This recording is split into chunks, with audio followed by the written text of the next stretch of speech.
Thank you so much for joining us for CBN News Watch. I'm Ephraim Graham. Ahead today, Israel taking out one of the highest-ranking Hamas military leaders during a battle at a key location in Gaza.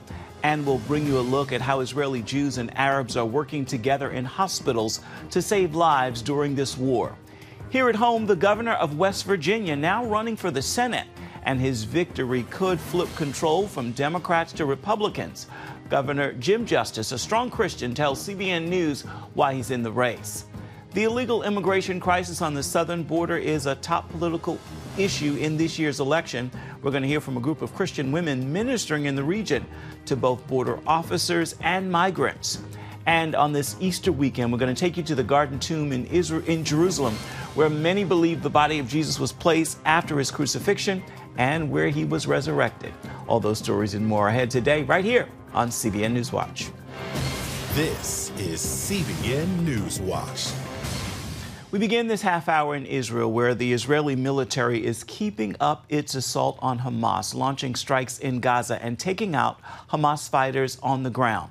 The Israeli Defense Forces announcing they killed a senior Hamas leader during fighting at the Shifa hospital. Israel saying he was one of the top 10 senior of Hamas military wing and close to Hamas leader Yahya Sinwar and others. Israeli forces also going after Hamas in other parts of Gaza, destroying an extensive tunnel as well as Hamas rocket launchers. Israeli hospitals are reaching breaking points after more than 6 months of treating civilians, former hostages, and wounded soldiers from the fighting in Gaza. As CBN Middle East correspondent Julie Stahl shows us, one positive result of all this is how Israeli Jews and Arabs are working side by side to save lives. Workers inside Sheba Medical Center feel they're almost always on a near-war footing. So October 7th, we got the word that something terrible was happening down around Gaza, and we started receiving the flow of patients in the afternoon and the evening into October 8th, which was the busiest day. More than 1,000 soldiers and civilians have been treated here, and Steve Waltz tells CBN News cases include trauma, mental stress, bullet and shrapnel wounds. Then came those who had been held hostage. We had a special team dedicated just to dealing with the hostages, where they get a doctor, a psychologist, and a social worker to deal with each hostage. And so today we've dealt with 32 hostages and 1 dog. Sheba Medical Center is part of Tel Aviv, the largest hospital in Israel. Since October 7th, they've treated some 70% of all the wounded soldiers. So we've been learning on the run, and all the doctors who've been dealing with the hostages and even the wounded soldiers have more or less have had to throw away the medical book, and we're rewriting it because from the soldiers' point of view, the doctors are seeing wounds we've never seen before, because every few years, unfortunately, the ammunition gets upgraded so it's more damaging to the body. It's also affected Waltz personally. In late October, one morning a helicopter was coming in, and I was alerted that a helicopter was coming in, and a minute or two later was my daughter on the phone saying, "It's Elia, my son-in-law, seriously wounded, landed at Sheba after being wounded by a mortar and a sniper when he emerged from his tank to check something on his tank." After multiple surgeries and months in the hospital, Elia is doing well. He's a hero, and he got tremendous amount of TLC here, like every soldier does. It was traumatic for the entire family. Of course, my daughter, they were married for less than a year. He made it out of that coma faster than anybody thought and rehabilitated. Ro'i, a reservist, first fought terrorists inside Israeli border communities following October 7th. Then came the call to enter Gaza, where he was wounded, then brought to Sheba. Really, really amazing. Everything that you need, they give it to you, and they do the best so you can go back to be like you was before the war, physically and mentally. Ro'i feels he still has a long recovery ahead, and the trauma remains, but he's hopeful. I want to go back to my work as soon as possible, so I can continue with the regular life as good as I can. But I know part of me will still in Gaza. We are strong, we are united, and we're gonna win this. Aaron, a reserve combat soldier, was on a business trip when Hamas invaded. I got back from the United States and I joined my unit in the south as we prepared to be part of the first wave of the ground operation into Gaza. After weeks of training, they entered Gaza on foot, going house to house looking for tunnel entrances. From the second we got there, we were shot at constantly, so AK-47s, snipers, RPGs, anti-tank missiles, mortar shells. You get used to this cacophony of explosions around you, but you know, of course, that's tough. 15 days later, while passing a UN-operated school, his unit came under fire.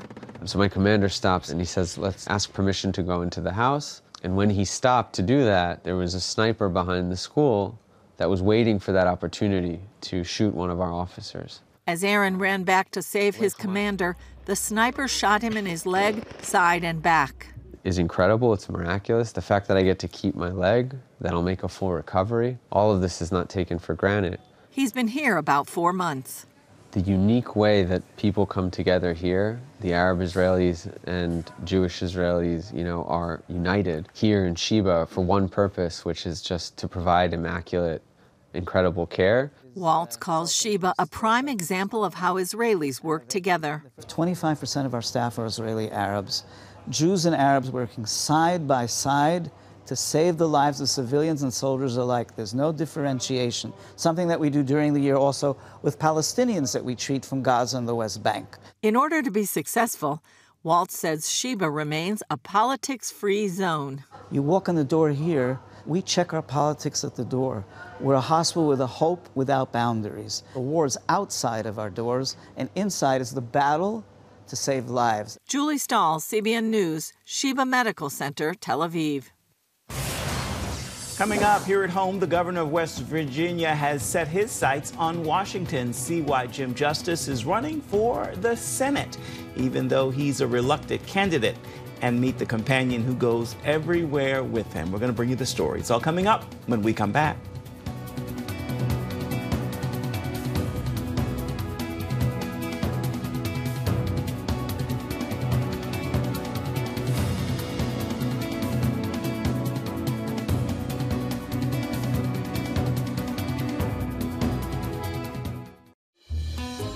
Daddy? Yeah, buddy. How many nickels are in a dollar? There are 20 nickels in a dollar. How do birds fly? Does milk really make my bones stronger? Yeah. Daddy, when we die, will we go to heaven? Do you have the answer to life's biggest question? Call the 700 Club. We'll help you find answers to the important questions life brings your way. Nutrition, exercise, essential oils, weight loss, and more. It's Healthy Living with Lori Johnson. Talk about what's in this. Join CBN health reporter Lori Johnson to get the latest information from today's top health experts. This is fantastic. Find out what you need to know to live a healthier life. Watch Healthy Living Tuesday night at 8:30 on the CBN News Channel. Hello, I'm Dr. David Perlmutter, board-certified neurologist and #1 New York Times best-selling author. Wouldn't it be great to boost your energy, eliminate brain fog, and even reverse brain disease? Well, you can, and I'm going to show you how, along with some of the world's most well-respected brain experts in this DVD, Protect Your Brain. Get Protect Your Brain, a free DVD only from the Christian Broadcasting Network, featuring experts on the cutting edge of neuroscience and brain health. No matter how many times you've failed in the past, you really can do this. In Protect Your Brain, you'll discover simple strategies to keep your brain young and healthy. Improve your memory. Discover the gut-brain connection. In Protect Your Brain, get your free copy at cbn.com or call 1-800-700-7000. If you want to improve the quality of your life, get the DVD Protect Your Brain and get it today. Get your daily quick start from CBN News. A quick read on the important news of the day delivered right to your inbox. Stay current on breaking news, politics, and entertainment. Go to quickstart.news and subscribe today. Control of both the House and the Senate in Washington is at stake in the 2024 elections. A key Senate race is in West Virginia, where Republican Governor Jim Justice is seeking to take the seat of retiring Democrat Joe Manchin. The governor recently talked with CBN's Wendy Griffith about what he feels like to be the candidate who could flip the Senate from Democratic to Republican control. As his second term comes to an end, Governor Jim Justice talks about why his sights are set on becoming a U.S. Senator, albeit reluctantly. Well, Wendy, I'd really surprise you. There's not a fiber in me that really wants to go to D.C. But when it really boils right down to it, I do not think we're going the right way. And I truly, whether people believe us or not, my dad used to say all the time, son, if you know and the good Lord knows, that's all that really matters. And I do know. I'm a patriot. I truly am. And I really believe in this country. And I think we're going in a crazy way. With the 72-year-old Republican hoping to replace retiring Senator Joe Manchin, a Democrat, the West Virginia Senate race has high political stakes. Governor, how does it feel to be the guy that could possibly flip the United States Senate? Well, it's a big honor. I mean, that's all there is to it, and I'm well aware of that. And at the end of the day, I am a proponent of flipping the Senate. I am an absolute active proponent of being a good, sound, solid conservative, and we need that. We need that really bad right now. The House, who knows what's going to happen with the House, but we need to set it in our court. Former President Donald Trump has endorsed the governor, and latest polls show Justice with a hefty lead, 57% against opponent, Republican Congressman Alex Mooney with 20%. This gap despite numerous lawsuits to some of the governor's nearly 100 family-owned businesses. At the end of the day, you need to judge me by what I've done as being your governor. And surely to goodness, we make plenty of mistakes, but at the end of the day, when it all's said and done, you're going to find our businesses are rock solid in what they do. Representative Mooney, in his fifth House term, maintains he is the true conservative in this race. Mooney is Catholic, and both he and Justice are strongly pro-life. Mooney introduced the Life at Conception Act in Congress, and Justice signed an abortion ban with exceptions into law in 2022, shortly after the Supreme Court overturned Roe v. Wade. Still, Mooney refers to Justice as a liberal Republican. So this becomes a decision to those who vote in the primary. Do you want a conservative? I've been endorsed by Ted Cruz, Mike Lee, Rand Paul, and my opponent's the establishment favorite. So it's a clear difference. Just because you're a Republican doesn't mean you're a conservative. The criticism hasn't seemed to stick. Governor Justice is so far ahead in the polls, he says he really doesn't have to campaign that much. He thanks the hardworking people of West Virginia for making him so popular. Well, I'm with them all the time. I go through a little small town. They don't yell, hey, Governor, how you doing? They're yelling, hey, Big Jim, because absolutely they have my back and they know that I love them and they really genuinely love me. So it's really been a big time honor for me, and it's been a wonderful ride. Justice, who's often seen with Baby Dog, his English bulldog, also credits his administration with turning around West Virginia's hillbilly image. I mean, all of a sudden, West Virginia now is in worldwide travel guides, a place to come to. If you'll just step back and look at our highways and all the different things that are going on, whether it be our schools and our tourism exploding and diversification, all kinds of companies coming, it is absolutely a transformative change that has happened. An outspoken Christian, Justice called for a statewide day of prayer during COVID, prays with his girls' basketball team, and regularly posts Bible verses on social media. I am really, really proud being a Christian. It guides me in everything I do every day. You got to be considerate of others. I mean, for crying out loud, this deal of, well, you're a Democrat, I hate you, or you're a Republican, I hate you. Some way we've got to get some professionalism back into what we're doing and respect and honor for one another. I really believe the good Lord has taught us so much better than that. And Governor, probably the most important question, will Baby Dog be going with you to Washington if you win? Baby Dog goes everywhere I go. Governor Justice is expected to win the primary in May and is also a strong favorite to win in November. And depending on which party wins the White House, the GOP only needs to pick up 1 or 2 seats to flip control of the Senate, which makes this West Virginia Senate race one to watch. Wendy Griffith, CBN News, Charleston, West Virginia. Still ahead, one of the big issues in this year's election is the illegal immigration crisis at the southern border. We're going to introduce you to the Women of Welcome, 13,000 strong. See how their trips to the region are changing lives as they minister to border officers and migrants. We're going to bring you this story right after this.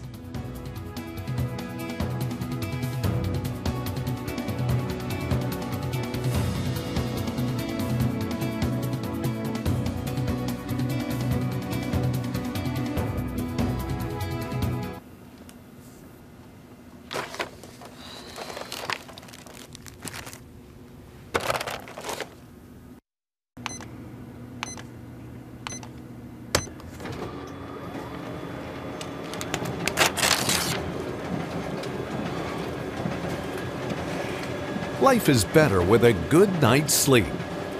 Get your free DVD or booklet of Protect Your Sleep today.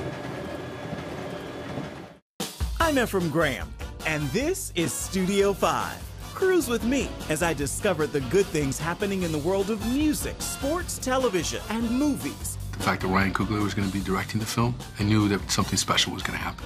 We'll chat with artists at the forefront of entertainment and explore the connection between popular culture and faith. I asked my pastor, I said, well, does that mean I'm supposed to be a preacher? He says, well, no, you already have a pulpit. Wednesday night at 8:30 on the CBN News Channel. Remember for a moment what it was like to be a child. You believed every story you were told. You saw a world full of endless possibilities. What stories will the world's orphaned and at-risk children believe? We believe the Bible tells the only story truly worth believing. We believe that every child should have the opportunity to dream, the chance to take challenges and turn them into possibilities, the chance to stand on the promises of God, to recognize their place in the greatest story ever told. They have their whole lives ahead of them. Theirs is a world of endless possibilities. They are looking for a story to believe. We will tell them that story. Will you join us?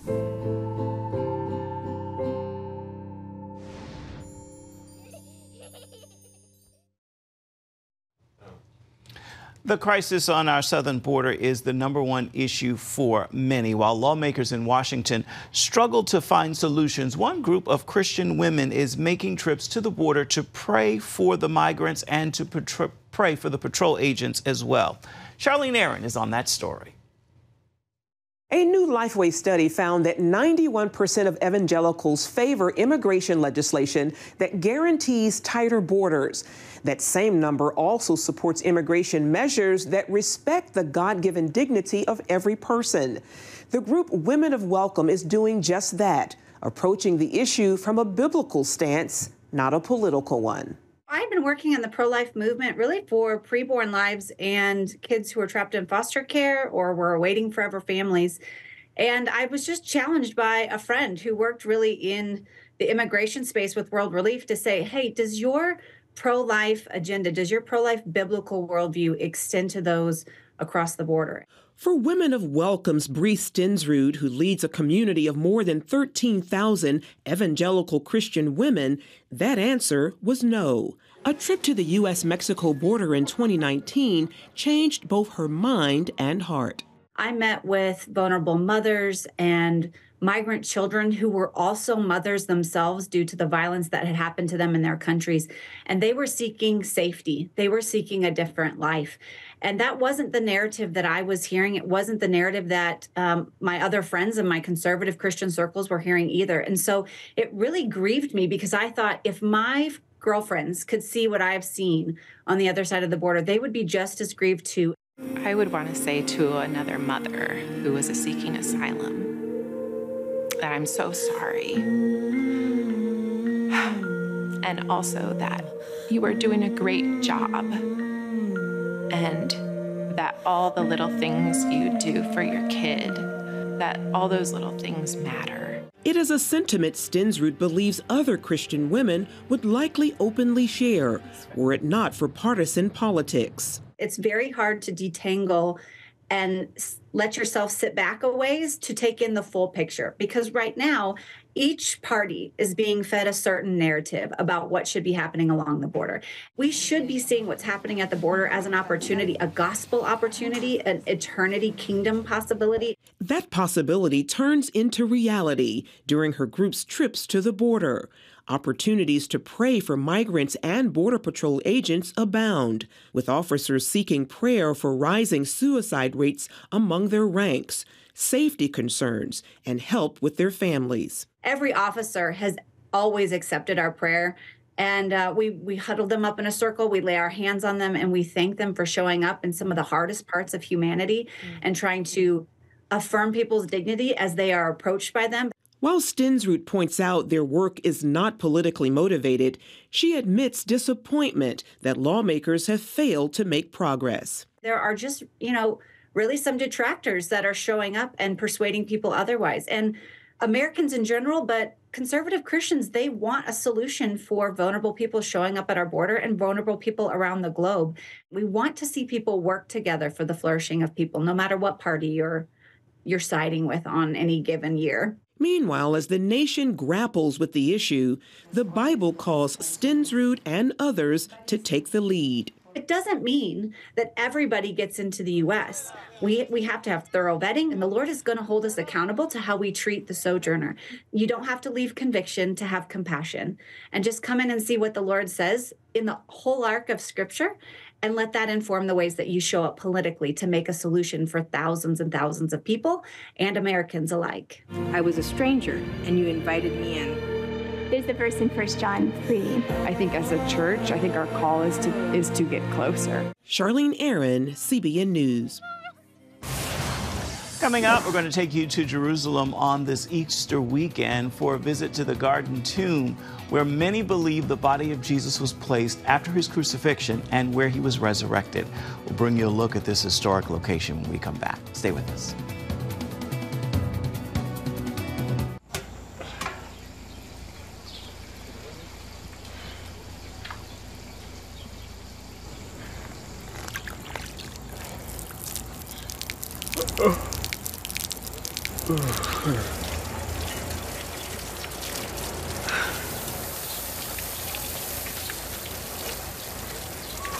Life is better with a good night's sleep.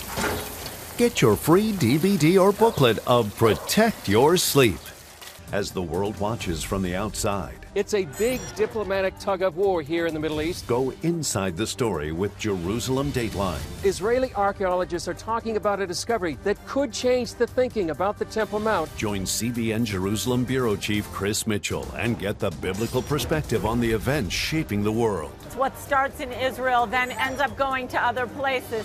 Watch Jerusalem Dateline Friday night at 8:30 on the CBN News Channel. Life. It's meant to be lived fully. Jesus said it. I came to give you life. Life to the fullest. Life in your family.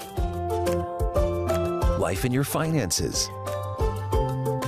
Life in your body, mind, and spirit. Life in your everyday.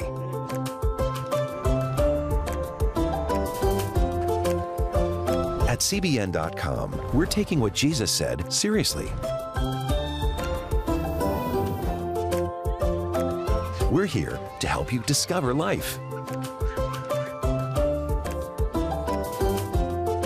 Life. Live it fully. CBN.com.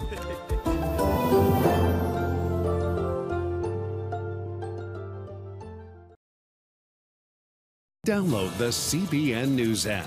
One place for all of your news. Breaking news alerts. Watch CBN News Channel live. CBN News, because truth matters. Get the CBN News app today. As we approach Easter Sunday, Christians around the world reflect on the death and resurrection of Jesus Christ. CBN News contributor Chuck Holton takes us to the Garden Tomb in Jerusalem, which many believe was the temporary resting place of Jesus after he was crucified and where he came back to life.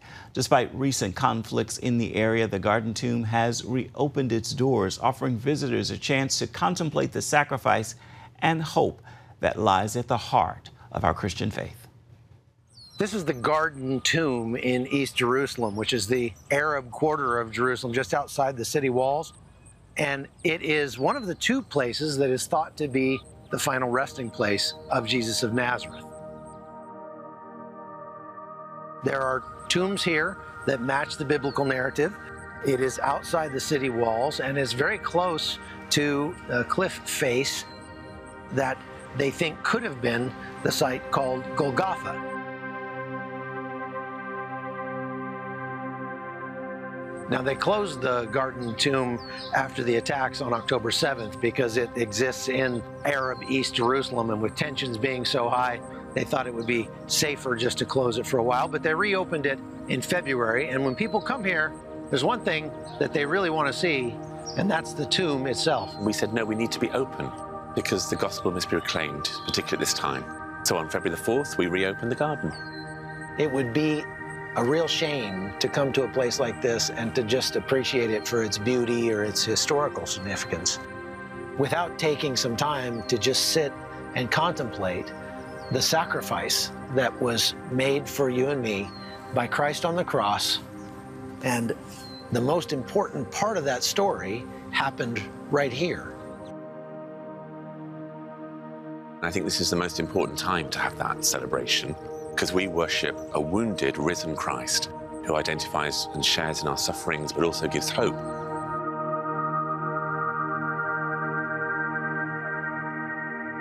Really, the most important aspect of this place is not what you find here, but what you don't find here, and that is a body. The tomb is empty.